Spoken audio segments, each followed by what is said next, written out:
আজ আমরা জানবো স্বাধীন ভারতের প্রথম শিক্ষা কমিশন, যেটি ইউনিভার্সিটি এডুকেশন কমিশন নামে পরিচিত। এই কমিশনটা অ্যাপয়েন্ট হয়েছিল গভর্নমেন্ট অফ ইন্ডিয়ার দ্বারা 4 নভেম্বর 1948 খ্রিস্টাব্দে, এবং এটার রিপোর্ট জমা দিয়েছিল 25 আগস্ট 1949 খ্রিস্টাব্দে। এই যে কমিশনটা, এই কমিশনের যে চেয়ারম্যান ছিলেন তার নাম হচ্ছে সর্বপল্লী রাধাকৃষ্ণন।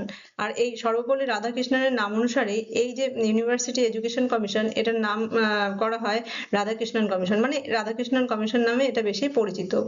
এই যে চেয়ারম্যান ছাড়াও এই কমিশনে আরো 9 জন সদস্য ছিলেন। তারা হলেন, দেখো পরপর লিখেছি, সেটা হচ্ছে sir James F Duff, doctor John J Taggart, doctor Arthur E Morgan. এই যে 3 জন, দেখো অন্য কালিতে লেখা আছে, এই 3 জন হচ্ছে বিদেশি শিক্ষাবিদ, যাদের এখানে নেওয়া হয়েছে এই কমিশনের মানে মেম্বার হিসাবে। আর আর আমাদের ভারতীয় যারা ছিলেন তাদের মধ্যে দেখো doctor A Lakshmanaswami Mudaliar, doctor Zakir Hussain, doctor Meghnad Saha, doctor N K Pal, doctor Tarachand এবং ডক্টর নির্মল কুমার সিদ্ধান্ত। দেখো এই যে ডক্টর নির্মল কুমার সিদ্ধান্ত, তার নামটা কিন্তু দেখো সবুজ করে দিয়েছি। ইনি ছিলেন কে? ইনি ছিলেন এই যে পুরো কমিশনের মানে সম্পাদক। তাহলে প্রথম থেকে আরেকবার একটু বলি যে এই যে আমরা আজকে যেটা পড়ছি সেটা হচ্ছে ভারতের স্বাধীন ভারতের প্রথম শিক্ষা কমিশন। এই কমিশনটা অ্যাপয়েন্ট হয়েছিল গভর্নমেন্ট অফ ইন্ডিয়ার দ্বারা। এটা কত সালে হয়েছিল? 1948-এ, এবং এটা রিপোর্ট জমা দিয়েছিল 1949-এ। এর যে চেয়ারম্যান ছিলেন সে হচ্ছে সর্বপল্লী রাধাকৃষ্ণন, এবং তার নাম অনুসারে এই কমিশনের নাম সর্বপল্লী সরি রাধাকৃষ্ণন কমিশন নামে পরিচিত। আর এই রাধাকৃষ্ণন ছাড়াও আরো 9 জন কি সদস্য ছিলেন। তার মধ্যে 3 জন ছিলেন বিদেশি শিক্ষাবিদ, বাদ বাকি যারা ছিলেন তারা হচ্ছে সব আমাদের দেশীয় শিক্ষাবিদেরা। এবং এর যে সম্পাদক ছিলেন সে হচ্ছে ডক্টর নির্মল কুমার সিদ্ধান্ত। দেখো স্বাধীন ভারতে এই যে প্রথম শিক্ষা কমিশনটা হয়েছিল তার পিছনে অনেকগুলো কারণ ছিল। এমনি এমনি কিন্তু দেশ স্বাধীন হওয়ার সঙ্গে সঙ্গে একটা কমিশন হয়নি। তার পিছনে যে কারণগুলো ছিল সেগুলো দেখো, বলছে যে র্যাপিড এক্সপ্যানশন অফ ইউনিভার্সিটিস, মানে ইউনিভার্সিটি অনেক তৈরি হচ্ছিল ওই সময় উইদাউট প্রপার প্ল্যানিং, মানে কোনো রকম প্ল্যানিং ছাড়াই নতুন মানে দেশ স্বাধীন হয়েছে তাহলে কি অনেক অনেক ইউনিভার্সিটি বানাতে হবে এরকম করে শুধু ইউনিভার্সিটি হচ্ছিল, কিন্তু তার কি কোনো প্রপার প্ল্যানিং ছিল না। সেই জিনিসটা দেখার জন্য যে ঠিকঠাক করে তারা প্ল্যানিং করছে কিনা, এই সমস্ত জিনিসগুলো দেখার জন্যই কিন্তু কমিশনটা তৈরি করা হলো। তারপরে কি ডিক্লাইন ইন একাডেমিক স্ট্যান্ডার্ডস, আর যেহেতু দেখো কোনো রকম প্ল্যানিং ছাড়াই ইউনিভার্সিটি গুলো তৈরি হচ্ছিল, তার ফলে কি হচ্ছিল যে তাদের যে একাডেমিক স্ট্যান্ডার্ড সেটা কোনো কিছু থাকছিল না, যার ফলে একটা প্রয়োজনীয়তা এসে পড়ে যে কমিশনটা তৈরি করা। তারপরে ওভার ক্রাউডিং ইন কলেজেস, আর বেশিরভাগ ক্ষেত্রে যাদের ধরো ইচ্ছা নেই, মানে পড়াশোনার প্রতি অতটা তাদের ভালোবাসা নেই, শুধুমাত্র মানে ডিগ্রি করার জন্যই তারা কি হচ্ছে কলেজগুলোতে ভিড় করছিল। তারপরে কি ল্যাক অফ কোয়ালিফাইড টিচার্স, আর একই সঙ্গে সঙ্গে অনেকগুলো ইউনিভার্সিটি তৈরি হয়ে গেলেই তো আর কোয়ালিফাইড টিচারও তৈরি হয়ে যাবে না, তার জন্য তো অনেকটা সময়ের দরকার বা প্রপার প্ল্যানিং এর দরকার। সেই সমস্ত ব্যাপারটা ছিল না, সেই জন্যই কিন্তু এই এই সমস্ত ব্যাপারগুলোর জন্যই মানে স্বাধীন ভারতের মানে প্রথম কমিশনটা তৈরি করার একটা প্রয়োজনীয়তা আসে। তারপর বলছে এক্সাম ওরিয়েন্টেড সিস্টেম। আগে মানে এই কমিশনের আগে যখন শিক্ষা ব্যবস্থার মধ্যে কি ছিল, বেশিরভাগই হচ্ছে এক্সাম ওরিয়েন্টেড, যে এক্সামে পাশ করলেই কোনো একটা চাকরি পাবে এরকম একটা ব্যাপারে হতো। মানে পড়াশোনা যে বা ইউনিভার্সিটির যে পড়াশোনা সেগুলো যে একটা মানে প্যাশনের থেকে হয় সেই ব্যাপারটা কিন্তু এখানে ছিল না। তারপরে কি need for education suited to democracy, আর এক্ষেত্রে কি একটা নিড ছিল বা প্রয়োজনীয়তা ছিল যে এমন একটা এডুকেশনের যেটার মাধ্যমে কি হবে ডেমোক্রেসি, মানে মানুষের মধ্যে একটা গণতন্ত্রের মনোভাব অ্যান্ড ন্যাশনাল ডেভেলপমেন্ট, মানে হচ্ছে দেশের যে উন্নতির জন্য যে শিক্ষা, সেই শিক্ষাটা প্রদানের জন্য কিন্তু এই কমিশনটা তৈরি করার প্রয়োজনীয়তা বোধ হয়। তার মানে কি হলো, প্রথম হচ্ছে ইউনিভার্সিটি অতিরিক্ত তৈরি হচ্ছিল কোনো রকম প্ল্যানিং ছাড়াই। তারপরে কি যেহেতু প্ল্যানিং ছাড়াই তৈরি হচ্ছিল, তার জন্য কি একাডেমিক স্ট্যান্ডার্ডটাও অতটা ছিল না। আর বেশিরভাগ কলেজগুলোতে কি যাদের মানে ইচ্ছা নেই, কিন্তু তারা কি হচ্ছে শুধুমাত্র ডিগ্রি করার জন্য মানে প্রচুর পরিমাণে ভিড় বাড়াচ্ছিল কোথায়, ওই কলেজগুলোতে। আর যেহেতু প্ল্যানিং ছাড়াই ইউনিভার্সিটি প্ল্যানিং ছাড়াই মানে একাডেমিক স্ট্যান্ডার্ড ছাড়াই মানে কলেজগুলো চলছিল বা ইউনিভার্সিটি গুলো চলছিল, এই জন্য কি হচ্ছে কোয়ালিফাইড টিচারও ছিল না। আর সবকিছু এই সমস্ত কোয়ালিফাইড টিচার হলে কি হবে, যে তাহলে সে মানে পড়াশোনাটা ঠিকঠাক করে করাতে পারবে, কিন্তু সেটা যখন করাতে পারছে না, তার মানে কি তারা বেশিরভাগ নির্ভর কি ছিল এক্সাম ওরিয়েন্টেড ব্যাপার ছিল, যে এক্সাম দেবে মানে পাশ করবে চাকরি পাবে এরকম ব্যাপার। আর কি বলছে যে এইগুলো তো সমস্যা ছিলই, তার সঙ্গে সঙ্গে নতুন মানে দেশ গঠন হয়েছে, তাদের যে মানে দেশের একটা উন্নতির জন্য যে পড়াশোনা, তারপরে ধরো সমস্ত মানুষের মধ্যে যে গণতান্ত্রিক মনোভাব, এই সমস্ত তৈরি করার জন্য কিন্তু এই কমিশনটা তৈরি। দেখো, এই কমিশন ইউনিভার্সিটি এডুকেশনের জন্য যে লক্ষ্যগুলোর কথা বলেছেন সেগুলো হচ্ছে লিডারশিপ ট্রেনিং। লিডারশিপ ট্রেনিং মানে যে যারা ইউনিভার্সিটিতে পড়াশোনা করবে তাদের সেই সমস্ত শিক্ষার্থীদের মধ্যে কি হবে, যে একটা লিডারশিপ ট্রেনিং হবে, নেতৃত্ব দানের একটা ক্ষমতা তৈরি হবে। সেই জন্যই কিন্তু ইউনিভার্সিটি এডুকেশনটা তারা নেবে, এই চিন্তা করেই বা এই লক্ষ্যেই কিন্তু এই মানে ইউনিভার্সিটি এডুকেশন যাতে নিতে পারে সেই জন্যই কি এই কমিশনটা হয়েছিল। তারপর কি বলছে যে ক্যারেক্টার ডেভেলপমেন্ট, মানে যারা ইউনিভার্সিটি এডুকেশন নেবে তাদের কি চরিত্রের দিক থেকে উন্নতি হবে, এবং তারা দেখো কি লিখেছে যে to free from every kind of domination, তারা থাকবে মানে মুক্ত থাকবে সমস্ত রকমের ডমিনেশনের থেকে মুক্ত, শুধুমাত্র এক্সেপ্ট রিজন, মানে রিজন ছাড়া বাদ বাকি যে কোনো ডমিনেশন থেকে তারা কি করবে, ফ্রি থাকবে। রিজন ছাড়া মানে কি, যুক্তি হচ্ছে তাদের প্রধান হাতিয়ার হবে, আর অন্য কোনো কিছুই তাদের ডমিনেট করে রাখতে পারবে না। তারপর কি প্রিজার্ভেশন অফ কালচার, ইউনিভার্সিটি এডুকেশনের প্রধান বিষয়টাই ছিল যে কালচারকে, মানে হচ্ছে সংস্কৃতিকে, দেশের যে একটা নিজস্ব সংস্কৃতি আছে সেই সংস্কৃতিটাকে মানে নতুন যারা শিক্ষার্থী আসবে তাদের কাছে যদি দিয়ে দেওয়া যায় তাহলে সেটা কি প্রিজার্ভ হবে, মানে সেই যে সংস্কৃতিটা ধরে রাখা যাবে। তারপরে কি transmission of intellectual and ethical heritage of humanity, মানে এই যে প্রিজার্ভেশন তো হলোই, তার সঙ্গে সঙ্গে কি হচ্ছে, এই যে যেটা বললাম যে স্টুডেন্টরা ভর্তি হবে এবং স্টুডেন্টদের মধ্যে কি হবে, সেই যে কালচারাল যে হেরিটেজ, মানে কালচারাল যে ঐতিহ্য এবং মানুষের যে মানবিকতার যে ঐতিহ্য, সেই ব্যাপারটা কিন্তু স্টুডেন্টদের মধ্যে দেওয়া যাবে। তারপর হচ্ছে ডেভেলপমেন্ট অফ কালচার, এগুলো তো হলোই, তাছাড়া কি হচ্ছে, শুধু কালচার প্রিজার্ভেশন করলাম আর কালচার একজনের থেকে মানে একটা জেনারেশন থেকে অন্য জেনারেশনের কাছে দিলাম, শুধু তাই নয়, একই সঙ্গে সঙ্গে কালচারের মধ্যে বিভিন্ন নতুন নতুন যদি কিছু আগমন হয় সেই জিনিসগুলো তারপরে রিসার্চের মাধ্যমে বিভিন্ন ব্যাপার মানে আবিষ্কার করার মাধ্যমেও কি হবে, যে এর ডেভেলপমেন্ট হবে, মানে যে কোনো সংস্কৃতির আরো যাতে ডেভেলপমেন্ট হয় সেই দিকে কিন্তু ইউনিভার্সিটি এডুকেশনটা নজর দেবে। আর একটা কি, to develop Democratic values, university এডুকেশনের আরেকটা লক্ষ্যই হলো যে শিক্ষার্থীদের মধ্যে গণতান্ত্রিক মূল্যবোধ তৈরি করবে। সেগুলো কিরকম, যে তাদের মধ্যে লিবার্টি থাকবে, মানে স্বাধীনতা থাকবে, তারপরে ইকুয়ালিটি থাকবে, তারা বুঝতে পারবে যে প্রত্যেকেই মানে দেশের প্রত্যেকটা মানুষই সমান, এবং তাদের মধ্যে ফ্র্যাটার্নিটি আছে, মানে কি ফ্র্যাটার্নিটি বা সৌভ্রাতৃত্ববোধ, মানে দেশের প্রত্যেকটা জনগণই তার ভাইয়ের সমান। তারপরে কি সোশ্যাল জাস্টিস, যে সমাজের প্রত্যেকের জন্য ন্যায় বিচারের ব্যাপারটা যাতে হয়, মানে এই ন্যায় বিচার সম্পর্কেও যেন তারা জানে, এই সমস্ত বিষয়গুলো কিন্তু ইউনিভার্সিটি এডুকেশনের প্রধান লক্ষ্য। তারপরে কি ইন্টালেকচুয়াল অ্যাডভেঞ্চার, মানে বলতে চাইছে যে এডুকেশন মানে ইউনিভার্সিটি এডুকেশন যারা নেবে, যে সমস্ত শিক্ষার্থীরা, তাদের মধ্যে কি হবে, ইন্টালেকচুয়াল অ্যাডভেঞ্চার, মানে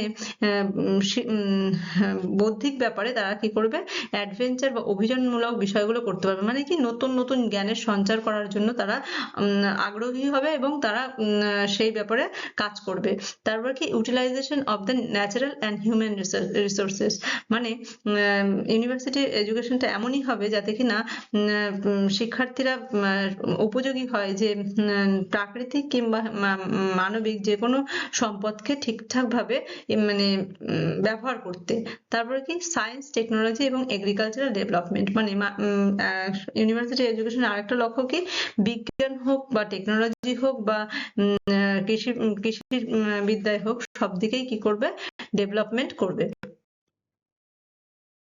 তাহলে দেখো যে ওই যে এম গুলো পূরণ করার জন্য একটা ইউনিভার্সিটির কি থাকতে হবে, এই যে ডিউটিস বা রেসপন্সিবিলিটিস গুলো থাকতে হবে সেগুলো হচ্ছে leadership training in social and political spear, মানে হচ্ছে সামাজিক এবং রাজনৈতিক ক্ষেত্রে লিডারশিপ ট্রেনিংটা দিতে হবে। তারপর কি to build suitable employee in every sphere of society, আর তৈরি করতে হবে উপযুক্ত মানে কর্মচারী যাতে প্রত্যেকটা মানে সমাজের প্রত্যেকটা ক্ষেত্রে, যেমন সেটা এগ্রিকালচার হোক, সেটা সায়েন্স হোক, সেটা মেডিকেল হোক, সেটা আর্টস হোক, সেটা ইঞ্জিনিয়ারিং হোক, যে কোনো স্পেয়ারে কি হবে, মানে যে কোনো ক্ষেত্রে সোসাইটির যে কোনো ক্ষেত্রে কি হবে, উপযুক্ত কর্মচারী তৈরি করা হচ্ছে একটা ইউনিভার্সিটির কি হবে ডিউটিস। তারপর হচ্ছে two preserve national heritage and integration, এবং রক্ষা করবে যে জাতীয় যে ঐতিহ্য এবং সংহতি, সেটাও কি একটা ইউনিভার্সিটির রেসপন্সিবিলিটির মধ্যে পড়বে। তারপর কি incessant search of new knowledge and truth, মানে তার মধ্যে মানে একজন শিক্ষার্থীর মধ্যে সবসময় নতুন নতুন জ্ঞান এবং নতুন সত্য অনুসন্ধানের একটা কি থাকবে, পিপাসা থাকবে। তারপরে it should be a conscience of a nation, university এমন হতে হবে যাতে এটাই হচ্ছে একটা জাতির বিবেক হিসাবে পরিণত হয়, মানে ইউনিভার্সিটি যেন স্টুডেন্টদের মধ্যে বিবেক বোধ তৈরি করে, যাতে কিনা সেই জাতি বা সেই মানে আমাদের দেশের ক্ষেত্রে দেশের প্রত্যেকটা মানুষের ক্ষেত্রে যাতে সে বিবেক হিসাবে কাজ করতে পারে, মানে তার প্রত্যেকটা শিক্ষার্থীর মধ্যে সেই বোধ তৈরি করতে পারে। ডিসেমিনেশন অফ নলেজ, তারপরে কি কি করে যে জ্ঞানের বিতরণের কেন্দ্র হিসাবে কাজ করে। তারপর হচ্ছে explain the knowledge and faith of the ancient period, এছাড়াও কি করবে যে বর্ণনা করবে যত প্রাচীন কালের যত বিশ্বাস হোক বা জ্ঞান, সেইগুলোও কিন্তু একটা ইউনিভার্সিটি কি করবে বর্ণনা করবে। ডেভেলপমেন্ট অফ ফ্রি থিঙ্কিং, তৈরি করবে মুক্ত চিন্তাধারা। To reduce social and cultural heritage, মানে মানে সামাজিক বা সাংস্কৃতিক যে সমস্ত বৈষম্য আছে সেগুলোকে দূর করবে। ডেভেলপ হিউম্যান রিসোর্স, এছাড়া কি করবে মানবিক যে সম্পদ সেই সম্পদটাকে ডেভেলপ করবে। ডেভেলপ টেকনোলজিক্যাল এডুকেশন, এছাড়া কারিগরি বিদ্যার ক্ষেত্রেও কি করবে সেই বিদ্যাটাকে আরো উন্নত করবে। এনহ্যান্স ফিজিক্যাল এডুকেশন, এছাড়া শারীর শিক্ষার ক্ষেত্রেও এটা বৃদ্ধি ঘটাবে। তারপর হচ্ছে correspondence and part time course, এছাড়াও বিভিন্ন করেসপন্ডেন্স কোর্স কিংবা পার্ট টাইম কোর্স করে ইউনিভার্সিটিগুলো তার এইমে পৌঁছাবে। এই সমস্ত ডিউটিস বা রেসপন্সিবিলিটিস গুলো যদি সে পূরণ করে। দেখো এবার আমরা দেখবো যে এই যে ইউনিভার্সিটি কমিশন বিভিন্ন যে সুপারিশগুলো করেছিল সেগুলো পরপর পরপর দেখবো যে কি কি সুপারিশ করেছিল। প্রথমে দেখবো যে কারিকুলামের ক্ষেত্রে কি সুপারিশ করেছিল। কারিকুলামের ক্ষেত্রে দেখো দুটো কোর্সের কথা বলেছে, দুটো আলাদা আলাদা এডুকেশনের কথা বলেছে। সেটা হচ্ছে একটা জেনারেল এডুকেশন, একটা প্রফেশনাল এডুকেশন। জেনারেল এডুকেশনের ক্ষেত্রে কি হবে যে 12 বছরের স্কুল এডুকেশনের পরে 3 বছরের গ্রাজুয়েশন করতে হবে, সেটা আর্টস এবং সায়েন্স যে কোনো সাবজেক্টেই তাই করতে হবে। তাছাড়া একটা কি আছে প্রফেশনাল এডুকেশন, যারা কিনা জেনারেল এডুকেশনে অতদূর পর্যন্ত পড়তে চায় না, তো তাদের জন্য কি হচ্ছে প্রফেশনাল এডুকেশন বা বৃত্তিমূলক শিক্ষার কথা বলেছে। সেখানে বলেছেন যে বৃত্তিমূলক শিক্ষা দেওয়ার জন্য কি উপযুক্ত বেতন দিয়ে শিক্ষকদের নিয়োগ করতে হবে। তাছাড়া দেখো এর মধ্যে পরপর অনেকগুলো জিনিস মানে যেগুলো বৃত্তিমূলক শিক্ষা থাকবে সেগুলোর কথা বলেছে। প্রথমে বলেছে যে এগ্রিকালচারের ক্ষেত্রে কি বলেছে যে এগ্রিকালচারের কলেজ এবং ইউনিভার্সিটি থাকতে হবে, এবং সেখানে যে কৃষির উন্নতির জন্য বিভিন্ন গবেষণাগার, তারপর হচ্ছে খামার প্রতিষ্ঠার কথা বলে। তাছাড়া সেন্ট্রাল এগ্রিকালচারাল রিসার্চ ইনস্টিটিউটের কাজ আরো যাতে ভালো হয় সেগুলোর দিকে নজর দিতে বলেছে। তাছাড়া বলেছে যে কৃষি শিক্ষার ব্যবহারিক যে দিকটা সেই দিকটার প্রতিও গুরুত্ব দিতে বলেছে। তারপর বলছে হচ্ছে কমার্সের ক্ষেত্রে কি, কমার্স মানে বাণিজ্য, এক্ষেত্রে কি হচ্ছে ছেলে মেয়েদের হাতে নাতে কাজ করার কথা বলেছে। এখানে বলেছে যে বিকম পাশের পর ছাত্ররা কি করবে বাণিজ্যের বিশেষ যে কতগুলো বিষয় আছে সেগুলোর শিক্ষা নেবে, এবং এমকম এর ছাত্ররা পুঁথিগত শুধু শিক্ষা নেবে না, তার সঙ্গে সঙ্গে তারা কি করবে ব্যবহারিক শিক্ষাটাও নেবে। তারপরে বলছে যে এডুকেশনের ক্ষেত্রে কি যে শিক্ষা বিজ্ঞান যে বিষয়টা তার কি পাঠ্যক্রমে অনেক পরিবর্তন করতে হবে, এবং স্কুলের শিক্ষাদানের যে সমস্ত অভিজ্ঞতা আছে যে সমস্ত শিক্ষকদের তাদের মানে তাদেরই নিয়ে আসতে হবে কি ওই ট্রেনিং কলেজগুলোতে, তারা যাতে এসে পড়ায়, এবং পুরো বিষয়টা যে বিষয়টা থাকবে মানে পড়ানোর যে বিষয়টা থাকবে পাঠ্যক্রম যেটা থাকবে সেটা অনেকটা নমনীয় হতে হবে, এবং সেটা যেন যেই জায়গায় পড়াচ্ছে সেই জায়গাকার স্থানীয় মানে পরিস্থিতির অনুকূল যাতে হয়। তারপরে বলছে যে ইঞ্জিনিয়ারিং এবং টেকনোলজি যে বিষয়টা সেই বিষয়ে বলেছে যে ইঞ্জিনিয়ারিং শিক্ষার উন্নতির জন্য প্রতিষ্ঠানগুলোকে আরো বেশি উন্নতি সাধন করতে হবে এবং নতুন নতুন ধরনের যদি আরো প্রতিষ্ঠান তৈরি করা যায় সেই দিকে নজর দিতে হবে। তাছাড়া গবেষণার জন্য এখানে এর আন্ডারে অনেক কেন্দ্র মানে তৈরি করতে হবে এবং বিশ্ববিদ্যালয়ে যে ইঞ্জিনিয়ারিং মানে নিয়ে যারা পড়বে তাদের যে ফ্যাকাল্টি ডেভেলপমেন্টটা করতে হবে। তারপরে বলছে যে আইন বা ল এর ক্ষেত্রে 3 বছরের ডিগ্রি কোর্স করতে হবে। তারপরে কি হবে, 1 বছরের জন্য কোনো একজন উকিলের অধীনে তাকে কাজ করতে হবে।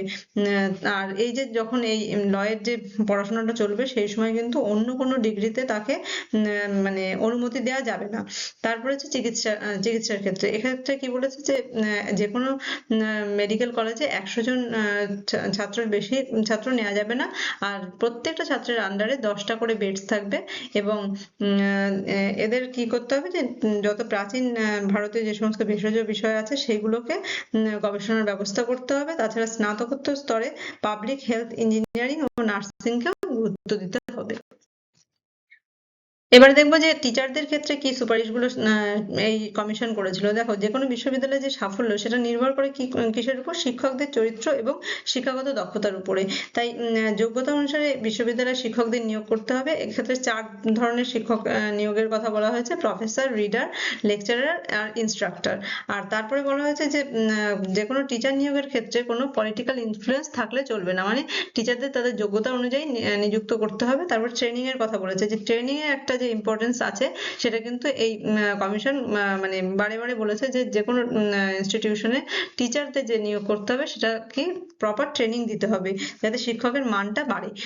তাছাড়া কি বলেছে যে শুধু যে শিক্ষাদানের কাজ থাকলেই চলবে তা না, তার সঙ্গে সঙ্গে কি করতে হবে, লাইব্রেরির বিভিন্ন কাজ, তারপরে ধরো সেমিনার আয়োজন করা, বিভিন্ন স্টুডেন্টদের টিউটোরিয়ালের ব্যবস্থা করা, এগুলো টিচারের কর্তব্যের মধ্যে থাকবে। তারপরে কি রিটায়ারমেন্টের ক্ষেত্রে এটা বলেছে যে শিক্ষকদের রিটায়ারমেন্টের বয়স কিন্তু 60 বছর।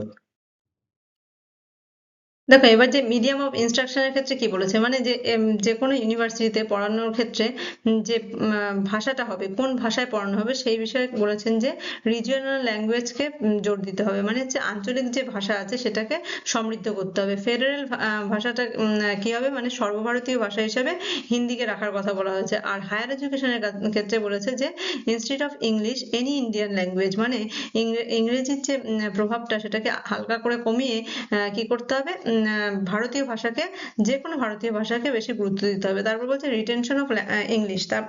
এখানে বলছে দেখো, যতই ইংলিশের প্রভাবটা কমাক, এখানে বলছে যে রিটেনশন মানে ইংলিশটাকে এখনো পর্যন্ত রাখা হোক, যতদিন না কোনো রিজিওনাল ল্যাঙ্গুয়েজ বা কোনো ফেডারেল ল্যাঙ্গুয়েজ পুরো সেই জায়গাটা নিতে পারছে ততদিন পর্যন্ত কিন্তু এটা বলা হয়েছে। তার মানে কি দেখলাম, যে রিজিওনাল ল্যাঙ্গুয়েজকে সমৃদ্ধ করতে হবে, ফেডারেল ল্যাঙ্গুয়েজ হিসেবে হিন্দিকে রাখতে হবে, হায়ার এডুকেশনের ক্ষেত্রে কি করতে হবে, ইংলিশের যে প্রভাবটা কমিয়ে কোনো একটা ইন্ডিয়ান ল্যাঙ্গুয়েজ কে নিতে হবে। আর একটা কি, ততদিন মানে যতদিন পর্যন্ত কোনো ভারতীয় ভাষা সেই জায়গা করে না নিতে পারছে ততদিন পর্যন্ত ইংলিশটাকে রাখার কথা বলা।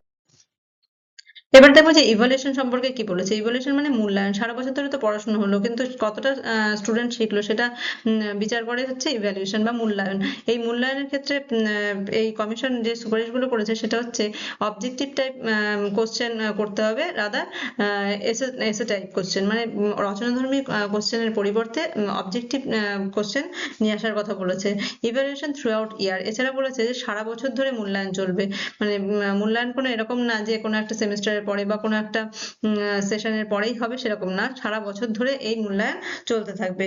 তারপরে কি 1/3 of total marks allotted to the session work. এছাড়া বলছে যে 1/3 অংশ যে নাম্বারটা সেটা কিন্তু সারা বছর ধরে সে যে কাজ করেছে, মানে শুধুমাত্র যে সামেটিভ ব্যাপারে সে নাম্বার পেয়েছে সেটা না, তার ফরমেশন বা সারা বছর ধরে সে যা কাজ করেছে সেই বিষয়টা কিন্তু বিবেচনা করা হবে কি 1/3 অংশ, সরি 1/3 অংশ।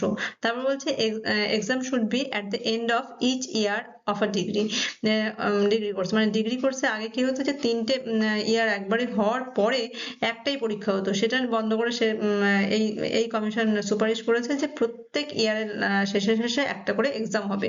তারপরে কি রিক্রুটমেন্ট অফ এক্সামিনার, মানে যে এক্সামিনার হবে, যে কোনো শিক্ষার্থীরা পরীক্ষা দিল, তারপরে যে খাতা দেখবে, যে এক্সামিনার, সেই এক্সামিনারের অ্যাটলিস্ট কি করতে হবে, যে 5 years এক্সপিরিয়েন্স থাকতে হবে, তবেই তাকে এক্সামিনার হিসাবে রিক্রুট করা যাবে। তারপরে দেখো যে স্টুডেন্ট তো পরীক্ষা দিল, পরীক্ষা দেওয়ার পরে তার যে নাম্বার হলো তার বেসিসে তাকে কি করতে হবে, যে কোন ক্লাস পেয়েছে সেটা। সেক্ষেত্রে এখানে বলেছে যে 70% যদি মার্কস পায় তাহলে সে ফার্স্ট ক্লাসের অন্তর্ভুক্ত, যদি 55 থেকে 69 পর্যন্ত পায় তাহলে সে সেকেন্ড ক্লাসের অন্তর্ভুক্ত, আর যদি 40 থেকে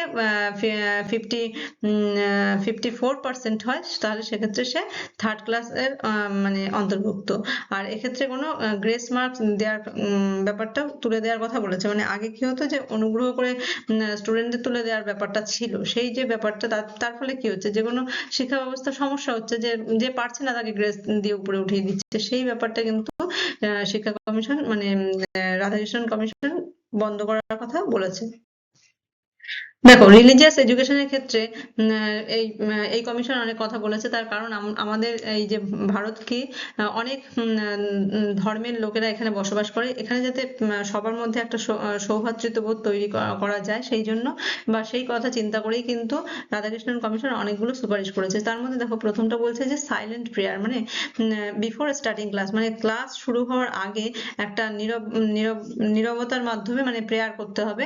তারপরে হচ্ছে পরে দেখো তারপরে আরো কি বলেছে, যে বায়োগ্রাফি অফ গ্রেট সেজেস, মানে বিভিন্ন যে সমস্ত মনীষীরা আছে, যেমন ধরো সেটা বুদ্ধদেব হতে পারে, বা জেসাস ক্রাইস্ট হতে পারে, রামানুজ হতে পারে, যে কোনো এরকম যারা মনীষী আছে তাদের কি হবে, জীবনী পড়াতে হবে কিসে, ফার্স্ট ইয়ার অফ এডুকেশন, মানে এডুকেশন মানে ওই যে 3 বছরের যে গ্রাজুয়েশন তার ফার্স্ট ইয়ারে এটা করতে হবে। তারপরে বলেছে যে various religious books and scriptures, এছাড়া যে সমস্ত বিভিন্ন ধর্মীয় বই আছে, ধর্মীয় যে শাস্ত্র আছে, সেগুলো পড়াতে হবে কোন ইয়ারে, সেকেন্ড ইয়ারে। তারপর বলছে various problems of theories of religion, এরপরে যে থার্ড ইয়ার আসবে, থার্ড ইয়ারে কি করবে, বিভিন্ন ধরনের যে সমস্যা রিলিজিয়ন গুলোর মধ্যে আছে, বা যে কোনো ধর্মের যে তত্ত্বের মধ্যে যে সমস্ত সমস্যায় তারা পড়ে বা সমস্যাগুলো আছে সেগুলো আলোচনা করতে হবে। দেখো ওমেন এডুকেশনের ক্ষেত্রেও কিন্তু এই যে কমিশন সে কিন্তু সুপারিশ করেছে। সে বলেছে কমন এডুকেশন, মানে ছেলে এবং মেয়ের মধ্যে যে পড়াশোনা একই রকম হবে অনেকগুলো বিষয়। তাছাড়াও মেয়েদের কি হচ্ছে, অন্যান্য আরো বেশি বিষয়গুলোতে তাদের মানে আগ্রহ বাড়িয়ে তুলতে হবে। সেগুলো যেমন ধরো হোম ইকোনমিক্স কিংবা হোম ম্যানেজমেন্ট, এই সমস্ত সাবজেক্ট গুলো কিন্তু মেয়েদের পড়ানোর কথা বলা হয়েছে। তারপর বলেছে নো ডিসক্রিমিনেশন ইন স্যালারি, বলছে বেতনের ক্ষেত্রে, মানে একজন মেয়ে যদি চাকরি করে তাহলে তার যে বেতন, আর একজন ছেলে যদি চাকরি করে তার যে বেতন, তার মধ্যে কোনো বৈষম্য থাকবে না। তারপরে কো এডুকেশনের কথা বলেছে। এরা বলেছে যে সহশিক্ষা হবে, কিন্তু সেটা কোন কোন ক্ষেত্রে হবে, প্রাইমারি ক্ষেত্রে এবং ইউনিভার্সিটি লেভেলে হবে, কিন্তু সেপারেট ভাবে এডুকেশন দিতে হবে কোন লেভেলে, সেকেন্ডারি লেভেলে। তাহলে আরেকবার শোনো, সেটা হচ্ছে যে ওমেন এডুকেশনের ক্ষেত্রে কি হচ্ছে, একই রকম শিক্ষা তারা পেতে পারে, ছেলে এবং মেয়ে একই রকম হতে পারে, সেটা কমন এডুকেশনের মাধ্যমে। তাছাড়াও মেয়েদের নিজেদের কিছু জিনিস যেগুলো মানে আরো বেশি শিখলে ভালো হয়, সেগুলো হচ্ছে যেমন হোম ইকোনমিক্স, হোম ম্যানেজমেন্ট, এগুলোর ক্ষেত্রে উৎসাহ দেওয়ার কথা বলা হয়েছে। তারপর বলেছে যে বেতনের ক্ষেত্রে কোনো বৈষম্য রাখলে চলবে না, ছেলে এবং মেয়ে উভয়ই একই রকম বেতন পাবে। আর কো এডুকেশনের কথা বলেছে, সহশিক্ষার কথা মেনেছে, কিন্তু সেটা মেনেছে কি প্রাথমিক শিক্ষার ক্ষেত্রে আর ইউনিভার্সিটি শিক্ষার ক্ষেত্রে, কিন্তু সেপারেট ভাবে রাখতে বলেছে কোন সময়, যে সেকেন্ডারি এডুকেশনের সময়।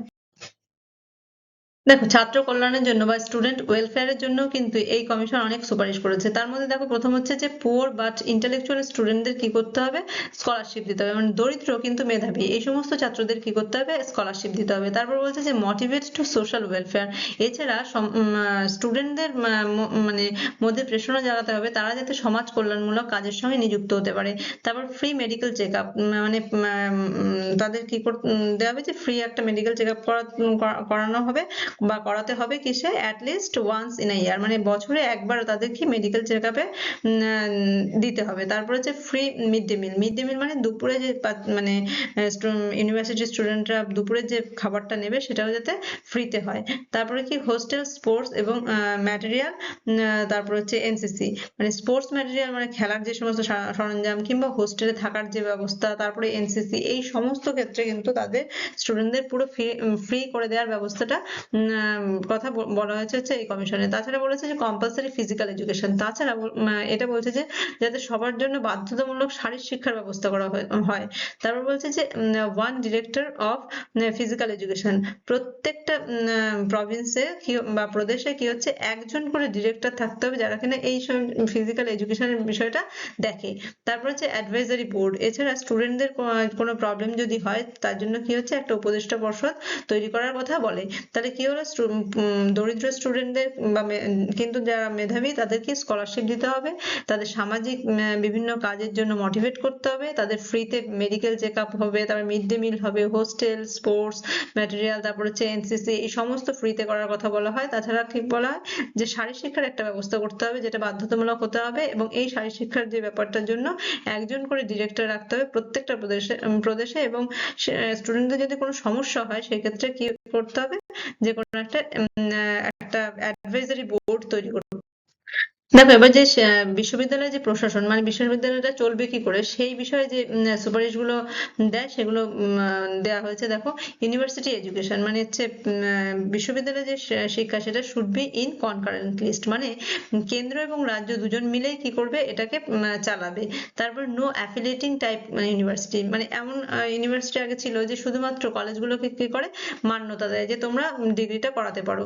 এই ধরনের যে ইউনিভার্সিটি সেই ইউনিভার্সিটি গুলোকে উঠিয়ে দেওয়ার কথা বলা হয়। তারপর বলা হয় যে গভর্নমেন্ট যে কলেজগুলো সেগুলো যাতে যে ইউনিভার্সিটি গুলো আছে সেগুলোর একটা সহকারী হিসেবে কাজ করতে পারে সেই ব্যাপারটা কথা বলা হয়। তারপর বলছে যে affiliated colleges unitedly makes federal university. তারপর বলছে যে সমস্ত কলেজগুলোকে অ্যাফিলিয়েশন দেওয়া হয়েছে সেগুলো যাতে সব কলেজগুলো একত্রিত হয়ে একটা মানে সর্বভারতীয় ইউনিভার্সিটি তৈরি করতে পারে সেই দিকে নজর দিতে হবে। তারপর বলছে যে ফাইন্যান্সিয়াল গ্র্যান্ট, তারপরে পলিসি মেকিং, মানে ফাইন্যান্সিয়াল গ্র্যান্ট মানে কি যে অর্থ যে মঞ্জুর করা, তারপর হচ্ছে ন্যাশনাল পলিসি মানে জাতীয় যে সমস্ত শিক্ষানীতি তৈরি করা, অ্যাডমিনিস্ট্রেশন সবই হচ্ছে সেন্ট্রাল গভর্নমেন্টের দেখতে হবে। তারপর coordination of facilities in special subject, বিভিন্ন যে সাবজেক্ট গুলো আছে, যে বিশেষ করে যে সাবজেক্ট গুলো আছে সেগুলো কি করতে হবে, অনেকগুলো ইউনিভার্সিটি ধরো আলাদা আলাদা জায়গায় আছে তো সেগুলোর মধ্যে একটা সংযোগ স্থাপন করতে হবে। তারপর বলছে written the standard of education. এছাড়া রাজ্যের এবং কেন্দ্রের দুজনেরই দায়িত্ব কি যে ইউনিভার্সিটি এডুকেশনের যে মান সেটাকে বজায় রাখা। তারপর বলছে যে অ্যাডমিনিস্ট্রেশন লেড অন, মানে এই যে পুরো ইউনিভার্সিটির যে মানে ইউনিভার্সিটির মধ্যেকার যে সমস্ত প্রশাসনিক কাজ সেগুলো দেখবে কারা কারা, ভিজিটাররা দেখবে, তারপরে দেখবে চ্যান্সেলর, তারপর ভাইস চ্যান্সেলর যে কিনা পুরোপুরি ফিক্সড এবং যে কিনা বেতনভুক্ত ছিল, তারপর হচ্ছে সিনেট অর কোর্ট দেখবে, তাছাড়া দেখবে সিন্ডিকেট অর এক্সিকিউটিভ কাউন্সিল, তাছাড়া হচ্ছে একাডেমিক কাউন্সিল দেখবে, ফ্যাকাল্টিসরা দেখবে, আর কি বোর্ড অফ স্টাডিজরা দেখবে, ফাইন্যান্সিয়াল কমিটিজ দেখবে, তারপর সিলেকশন কমিটি দেখবে। এই যে আলাদা আলাদা কমিটি এবং মানে লোকেরা নিযুক্ত আছে এরা সবাই কি করবে এই ইউনিভার্সিটি ভেতরকার যত প্রশাসনিক কাজ সেগুলোকে দেখবে। দেখো এতক্ষণ ধরে তো ছিল যে প্রশাসন কি হবে বা ছাত্রদের ব্যাপারগুলো ছিল, কিন্তু এই যে ব্যাপারগুলোর পরে যে পুরো বিষয়টা চালাতে গেলে তো দরকার টাকা। এই টাকাটার ক্ষেত্রে কিভাবে কে সাহায্য করবে, দেখো সেখানে প্রথমে বলছে nation should take the responsibility, মানে রাষ্ট্রকেই নিতে হবে পুরো দায়িত্ব শিক্ষার। তারপর বলছে non governmental colleges should be given equal grants, মানে যেগুলো মানে সরকারি কলেজ না সেই কলেজগুলোকেও একই রকম গ্র্যান্ট দিতে হবে, একই রকম অর্থ সাহায্য দিতে হবে। তারপর বলছে 1/3 salary of the teacher should bear the government কি করবে, 1/3 স্যালারি যে শিক্ষকদের সেটা কিন্তু মানে গভর্নমেন্ট বিয়ার করবে। তারপর হচ্ছে 10 crore grants should be given, আর এই জন্য 10 কোটি টাকা কি করতে হবে, বরাদ্দ করতে হবে। তারপর বলছে যে university grant commission should be established. দেখো এই যে বিশ্ববিদ্যালয় কমিশন সেই কিন্তু প্রথম কি এই যে ইউজিসি এখন যেটা তোমরা দেখো যে ইউজিসি, এই ইউজিসি যাতে গঠন হয় সেই জন্য কিন্তু রেকমেন্ডেশন করেছিল। তারপরে দেখো কি বলেছে যে গভর্নমেন্ট উইল হেল্প, কিভাবে সরকার হেল্প করবে, দেখো কি কি কথা বলেছে সেটা হচ্ছে বিল্ডিং গ্র্যান্টস, মানে হচ্ছে যে সমস্ত বিল্ডিং তৈরি হবে, যে সমস্ত বিল্ডিং গুলোর মাধ্যমে মানে ইউনিভার্সিটি গুলো যেগুলো তৈরি হচ্ছে সেগুলোর তৈরি হওয়ার টাকাটা কে দেবে? সরকার দেবে। তাছাড়া ইকুইপমেন্ট গ্র্যান্টস, যে কোনো যন্ত্রপাতি যদি ইউনিভার্সিটি লাগে সেটাও কে দেবে? হচ্ছে গভর্নমেন্ট দেবে। তারপর হচ্ছে গ্র্যান্ট অফ লাইব্রেরিজ, লাইব্রেরির জন্য গ্র্যান্ট দেবে। তারপর গ্র্যান্টস ফর হোস্টেল, হোস্টেল তৈরি করার জন্য দেবে। স্যালারির জন্য দেবে, পেনশনের জন্য দেবে, প্রভিডেন্ট ফান্ড দেবে, ভোকেশনাল বা রিসার্চের যদি গ্র্যান্টস থাকে সেই গ্র্যান্টটা দেবে। হায়ার এডুকেশন ইন অ্যাব্রড, যদি কোনো স্টুডেন্ট হায়ার এডুকেশনের জন্য বাইরে যায় সেক্ষেত্রেও অনুদান দেবে। তাছাড়া কি ফিজিক্যাল এডুকেশন যদি শারীরিক শিক্ষার ক্ষেত্রে হয়, হেলথ এডুকেশন যদি স্বাস্থ্য শিক্ষার ক্ষেত্রে হয়, এই সমস্ত ব্যাপারগুলোতে কে হেল্প করবে? গভর্নমেন্ট হেল্প করবে। দেখো এবার দেখবো যে রুরাল ইউনিভার্সিটি বা গ্রামীণ বিশ্ববিদ্যালয়ের ক্ষেত্রে কি বলেছে। এখানে বলেছে যে প্রাইমারি এডুকেশনের ক্ষেত্রে 8 বছর হতে হবে। সেই যে প্রাইমারি এডুকেশন 8 বছর হবে, সেই 8 বছরে কি শিখবে সেটা স্পেশালি মেনশন করা হয়নি। সেকেন্ডারি এডুকেশনের ক্ষেত্রে বলছে যে 4 বছরের এডুকেশন হবে। এক্ষেত্রে 30 থেকে 60 একর জমি লাগবে। কিসের জন্য? ফর রেসিডেন্সিয়াল স্কুলের জন্য, মানে আবাসিক স্কুলের জন্য। Are not more than 150 student, মানে 150 জনের বেশি স্টুডেন্ট সেই স্কুলে ভর্তি করা যাবে না। আর এবং এখানে কি 50% থিওরি এবং 50% প্র্যাকটিক্যাল এডুকেশন দেওয়া হবে। এবং এটা, এই যে স্কুলটা তৈরি হবে সেটা কোথায় হবে? একটা যেন আইডিয়াল ভিলেজের মধ্যে হয়, মানে একটা আদর্শ ভিলেজের মধ্যে যাতে এটা তৈরি করা হয়। তারপর বলছে যে কলেজ এডুকেশন হবে 3 বছরের, যেখানে বিভিন্ন সাবজেক্ট পড়ানো হবে এবং এক্ষেত্রে 300 জনের বেশি স্টুডেন্টকে ভর্তি করা যাবে না। তারপর ইউনিভার্সিটি এডুকেশনের ক্ষেত্রে বলেছে 2 বছরের কোর্স হবে এবং যার আন্ডারে অনেকগুলো কলেজ থাকবে এবং সেখানে মানে ইউনিভার্সিটি গুলোর আন্ডারে 2500 স্টুডেন্টের বেশি ভর্তি করা যাবে না। তারপর বলছে not much pressure on exam, এক্সামের উপরেও কিন্তু বেশি জোর দেওয়া যাবে না। বেশিরভাগ জোর দেওয়া হবে কি হাতে কলমে যাতে স্টুডেন্টরা শেখে। তারপর কি managing committee should be there, এবং এক্ষেত্রে কি যে একটা ম্যানেজিং কমিটি থাকবে যাতে কিনা এই ইউনিভার্সিটি গুলোকে চালাতে পারে। তারপরে কি opportunity to do work freely, এখানে কি হচ্ছে সুযোগ দেওয়া হবে যাতে কিনা স্টুডেন্টরা নিজেদের রিসার্চের কাজ বা নিজেদের যে কাজগুলো সেগুলো যাতে তারা মুক্তভাবে বা স্বাধীনভাবে করতে পারে। আর এই সমস্ত জন্যই কি হচ্ছে 1954 খ্রিস্টাব্দে একটা কমিটি হয়েছিল, সেটা হচ্ছে committee on rural higher education. এবং এইখানে বলা হয় যে বিভিন্ন রিসার্চ ইনস্টিটিউট তৈরি করতে হবে এবং তার মাধ্যমে জানা যাবে যে নতুন ইউনিভার্সিটি তৈরি করা যাবে কিনা। দরকার হলে এই রিসার্চ ইনস্টিটিউট গুলোকে পরবর্তীকালে ইউনিভার্সিটিতে পরিবর্তন, মানে রূপান্তরিত করা যাবে। এরকমই কিছু রিসার্চ ইনস্টিটিউটের নাম দেখো, শ্রীনিকেতন যেটা বোলপুরে আছে। তারপরে কি এছাড়া আগ্রা, উদয়পুর, জামিয়ানগর, এরকম অনেকগুলো আলাদা আলাদা রিসার্চ ইনস্টিটিউট আছে। তারপরে কি 1956 খ্রিস্টাব্দে আর একটা কি ন্যাশনাল কাউন্সিল তৈরি হলো এই রিসার্চ ইনস্টিটিউটের উপর বেস করে, সেটা হচ্ছে national council for rural higher এডুকেশনটা তৈরি হলো। তাহলে পুরো বিষয়টা কি হলো যে রুরাল ইউনিভার্সিটির ক্ষেত্রে প্রথমে বললো যে প্রাইমারি এডুকেশনের ক্ষেত্রে 8 বছর, সেকেন্ডারির ক্ষেত্রে 4 বছর, কলেজের ক্ষেত্রে 3 বছর এবং ইউনিভার্সিটির ক্ষেত্রে 2 বছরের শিক্ষা দিতে হবে এবং এক্সামের প্রেশার কোনো থাকবে না। এখানে প্র্যাকটিক্যাল ওয়েতে পড়াশোনা করাতে হবে। এবার দেখে নেবো যে ইউনিভার্সিটি এডুকেশনটাকে আরো উন্নতি করার জন্য এই কমিশন কি কি আরো সুপারিশ করেছিল। সেটা বলেছিল যে 12 ইয়ার্স অফ স্কুল এডুকেশন হতে হবে এবং 3 ইয়ার্স অফ কলেজ এডুকেশন হতে হবে, মানে 12 বছরের স্কুল শিক্ষা, এটা আমরা আগে পড়েছি। আরেকটা কি 3 বছরের কলেজের শিক্ষা দিতে হবে। তারপর বলেছে যে not more than 3000 student in university, মানে ইউনিভার্সিটিতে 3 বছরের 3000-এর বেশি স্টুডেন্ট থাকলে চলবে না এবং কলেজগুলোতে কি 1500-এর বেশি স্টুডেন্ট থাকলে চলবে না। Not more than 180 days of working hours, মানে 180 দিনের বেশি কি ওয়ার্কিং আওয়ার্স করা যাবে না ইউনিভার্সিটির ক্ষেত্রে। তারপর কি বলছে টিউটোরিয়াল ক্লাসেস, মানে টিচাররা আলাদাভাবে স্টুডেন্টদের সমস্যা অনুযায়ী আলাদা আলাদা গ্রুপ করে করে পড়ালে তবেই ইউনিভার্সিটি এডুকেশনের ইমপ্রুভমেন্ট হবে। তারপর বলছে যে library should be well decorated, এক্ষেত্রে বলেছে যে লাইব্রেরি গুলো কিন্তু সুসজ্জিত থাকতে হবে উইথ এনাফ বুকস, মানে অনেক অনেক বই থাকতে হবে যাতে কিনা স্টুডেন্টরা ওই বইগুলো পড়ে সমৃদ্ধ হতে পারে। তারপর বলছে laboratory should be well decorated with enough instrument, এবং ল্যাবরেটরি যেগুলো সেগুলোর ক্ষেত্রে বিভিন্ন মানে যা যা ইনস্ট্রুমেন্ট গুলো স্টুডেন্টদের দরকার হতে পারে তাদের শিক্ষাবর্ষের জন্য, সেগুলো দিয়ে কি থাকতে হবে? সুসজ্জিত থাকতে হবে। তারপর বলছে যে টিচিং মেথড কিন্তু শুধুমাত্র বক্তৃতার পদ্ধতির মাধ্যমে না, আরো নতুন নতুন বিভিন্ন টিচিং মেথড ব্যবহার করতে হবে যাতে কিনা স্টুডেন্টদের অ্যাটেনশনটা ধরে রাখা যায়। এবার দেখে নেবো যে এই যে কমিশনটা তৈরি করা হলো সেই কমিশনের তাৎপর্যটা কি, মানে সিগনিফিকেন্সটা কি, এর ফলে কি হলো।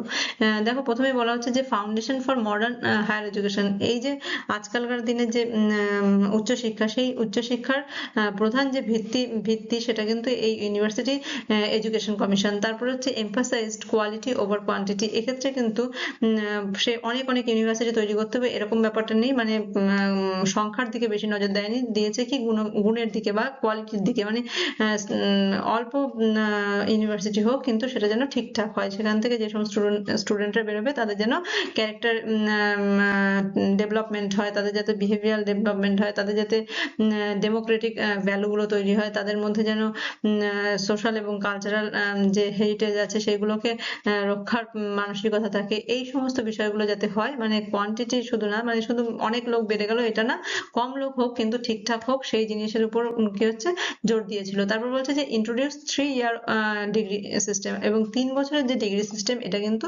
ইউনিভার্সিটি এডুকেশন কমিশনই এনেছিল। তারপর বলছে highlighted teacher training and research, এই দেখো এখানে কিন্তু টিচারের যে ট্রেনিং এর দরকার বা গুরুত্ব আছে সেই জিনিসটা কিন্তু অনেক হাইলাইট করেছে, যে টিচার শুধু রিক্রুট করে দিলাম মানেই তারা টিচার তা কিন্তু না, তাদের কি করতে হবে, অনেক ট্রেনিং নিতে হবে এবং তাদেরও রিসার্চের ক্ষেত্রে আগ্রহ থাকতে হবে, বা তারাও যাতে কন্টিনিউয়াসলি রিসার্চ করতে পারে সেই বিষয়ে জোর দিয়েছিল। তারপর বলেছে led to the establishment of the UGC. আর সব থেকে দেখো বড় যে সিগনিফিকেন্স, যেটা সব থেকে বড় তাৎপর্য মানে এই কমিশনের, সেটা হচ্ছে ইউনিভার্সিটি গ্রান্টস কমিশন কিন্তু এই কমিশনেরই মানে সুপারিশের জন্যই তৈরি হয়েছে।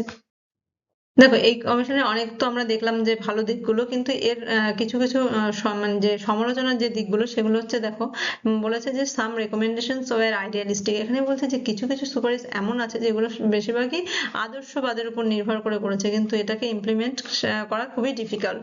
তারপর বলছে যে ফাইন্যান্সিয়াল কনস্ট্রেন্ট, মানে যা যা বলা হয়েছিল সেই জন্য যে যত যত টাকা পয়সার দরকার হয় সেই ব্যাপারটা কিন্তু হচ্ছে না বলে বা হয়নি বলে এটা বাস্তবায়িত হতে পারেনি অতটা। তারপরে কি মিডিয়াম অফ ইনস্ট্রাকশন, মানে এই যে কোন ভাষায় পড়ানো হবে সেই ব্যাপারে কিন্তু যে রিফর্ম করার কথা বলেছিল, সংস্কার করার কথা বলেছে, সেটা কিন্তু ফুললি রিয়ালাইজড হয়নি, মানে পুরোপুরি ভাবে সেই ওই কমিশন অনুযায়ী করা এখনো পর্যন্ত সম্ভব হয়নি। তারপর বলছে যে rural universities wire not widely developed, মানে গ্রামীণ যে বিশ্ববিদ্যালয়ের কথাগুলো বলেছে, যে গ্রামের লোকেরা যাতে বাইরে গিয়ে তাদের কাজ না করতে হয়, মানে কাজ না করতে হয় বলতে বাইরে তাদের যাতে গিয়ে পড়াশোনা করতে না হয়, মানে গ্রাম ছেড়ে একেবারে শহরে এসে তারা পড়াশোনা করবে, গ্রামের সব জিনিস ভুলে যাবে, এই ব্যাপারটা যাতে না হয়, তারা যাতে গ্রামে বসে গ্রামের পড়াশোনাটা করতে পারে, সেই জন্য কিন্তু রুরাল ইউনিভার্সিটির কথা এই কমিশন বলেছে, কিন্তু সেই বিষয়টা এখনো পর্যন্ত বাস্তবায়িত সেভাবে হয়নি। এই ছিল স্বাধীন ভারতের প্রথম কমিশন, যেটা হচ্ছে রাধাকৃষ্ণন কমিশন নামে পরিচিত, তার সম্পর্কে একটা ছোট্ট ধারণা।